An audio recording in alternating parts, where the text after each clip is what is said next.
वे 1996 तथा 1998 से मई 2004 तक भारत के प्रधानमंत्री थे।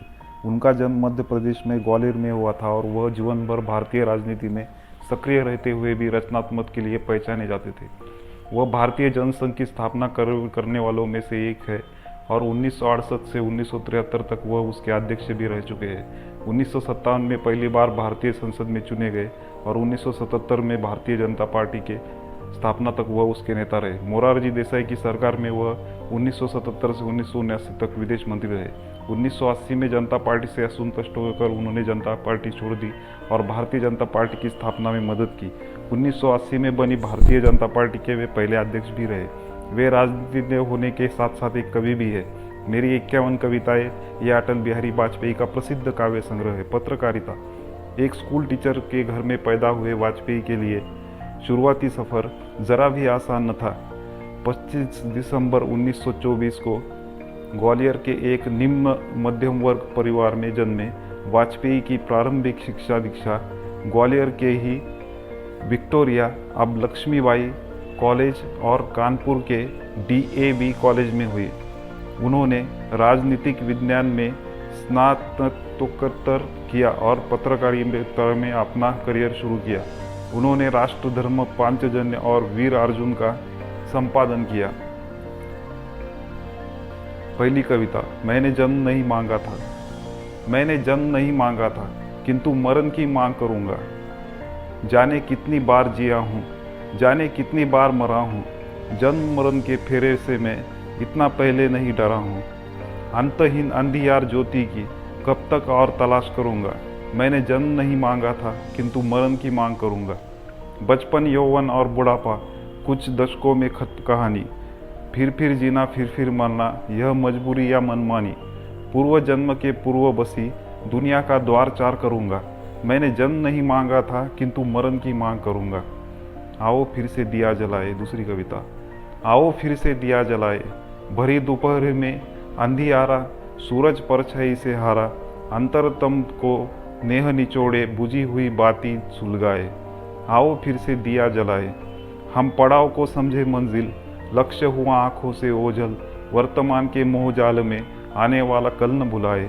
आओ फिर से दिया जलाए। आहुति बाकी यज्ञ अधूरा, अपनों के विघ्नों ने घेरा। अंतिम जय का वज्र बनाने नव नदी चीज हड्डियां गलाए।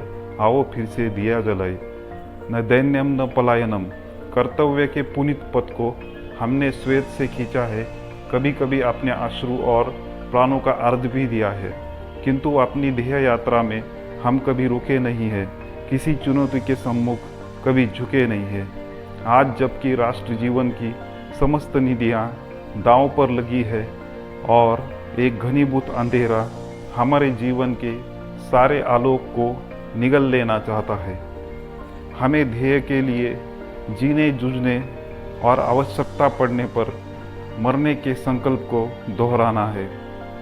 आग्नेय परीक्षा की इस घड़ी में आइए अर्जुन की तरह उद्घोष करे, न दैन्यम न पलायनम। कौरव कौन पांडव। कौरव कौन पांडव, टेढ़ा सवाल है। दोनों ओर शकुनी का फैला कूट जाल है। धर्मराज ने छोड़ी नहीं जुए की लत है। हर पंचायत में पांचाली अपमानित है। बिना कृष्ण के आज महाभारत होना है। कोई राजा बने, रंक को तो रोना है। कदम मिलाकर चलना होगा। बाधाएं आती है आए, घिरे प्रलय की घोर घटाए। पाँव के नीचे अंगारे, सिर पर बरसे यदि ज्वालाए। निज हाथों में हंसते हंसते आग लगाकर जलना होगा। कदम मिलाकर चलना होगा। हास्य रुदन में, तूफानों में, अगर असंख्यक बलिदानों में, उद्यानों में, वीरानों में, अपमानों में, सम्मानों में, उन्नत मस्तक उभरा सीना, पीड़ाओं में पलना होगा। कदम मिलाकर चलना होगा। उजियारे में, अंधकार में, कल का कहार में, बीजदार में, घोर तुलना में, पुत प्यार में, क्षणिक जीत में, दीर्घहार में, जीवन के शत आकर्षक अरमानों को ढलना होगा। कदम मिलाकर चलना होगा। सम्मुख फैला अगर ध्येय पथ, प्रगति चिरंतन कैसा ही थी अब। सस्मित हर्षित कैसा श्रम स्तंभ, असफल सफल सम्मान मनोरथ। सब कुछ देकर कुछ न मांगते, पावस बनकर ढलना होगा, कदम मिलाकर चलना होगा। कुछ कांटों से सज्जित जीवन, प्रखर प्यार से वंचित यौवन, नीरवता से मुखरित मधुबन, परहित अर्पित अपना तन मन, जीवन को सचत आहुति में जलना होगा, गलना होगा, कदम मिलाकर चलना होगा। हरी हरी धूप पर ओस की बूंदे, कभी थी अभी नहीं है। ऐसी खुशियाँ जो हमेशा हमारा साथ दे, कभी नहीं थी कभी नहीं है। क्वायर की कोख से फूटा बाल सूर्य जब पूरब की गोद में पांव फैलाने लगा, तो मेरी बगीची का पत्ता पत्ता जगमगाने लगा। मैं उगते सूर्य को नमस्कार करूं या उससे ताप से भाप बनी ओस की बूंदों को ढूंढूं। सूर्य एक सत्य है जिसे झुटलाया नहीं जा सकता, मगर ओस भी तो एक सच्चाई है। यह बात अलग है कि ओस क्षणिक है। क्यों न मैं क्षण क्षण को जीऊं, कण कण में बिखरे सौंदर्य को पीऊं। सूर्य तो फिर भी उगेगा, धूप तो फिर भी खिलेगी, लेकिन मेरी बगीचे की हरी हरी धूप पर ओस की बूंद हर मौसम में नहीं मिलेगी। धन्यवाद।